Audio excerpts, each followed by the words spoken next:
នេះគឺជារបៀបធ្វើក្របទទឹមសម្រាប់ដាក់ជាមួយនឹងលោតណាសម្រាប់ម្សៅគឺប្រើតែម្សៅឆាទេហើយយើងប្រើទឹកក្តៅកំពុងតពុះហ្នឹងគឺចាក់ចូលក្នុងម្សៅហ្នឹងហើយច្របល់ចូលគ្នាសព្វមកសកត់ម្សៅនឹងឲ្យសប៉ែត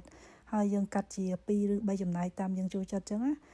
សម្រាប់ខ្ញុំកាត់ជា3ចំណែកអញ្ចឹងទៅហើយបន្ទាប់មកខ្ញុំយក color food ហ្នឹងគឺយើងចង់បានពណ៌អីយើងប្រើពណ៌ហ្នឹងទៅសម្រាប់ខ្ញុំយកពណ៌ក្រហមយកជក់ជ្រលក់នឹង color ហ្នឹងមកហើយលាបលើម្សៅហ្នឹងណាយើងលាបសពលើម្សៅហ្នឹងមកហើយយើងទុកវាស្ងួតហើយបានយើងកាត់ជារាងតូចៗដោយក្របទទឹមមកគឺស្រួលធ្វើទេខ្ញុំបានថតពីការលាយម្សៅជូនអ្នកទាំងអស់គ្នាមើលទេដោយសារតែធ្វើបញ្ញាប់ព្រោះអី birthday មីហើយក្រោកពីព្រលឹមអញ្ចឹងទៅធ្វើហើយថតបដាដល់ពេលអញ្ចឹងធ្វើកាត់បដាទៅអត់មានពេលច្រើនព្រោះអីល្ងាច party អញ្ចឹងទៅ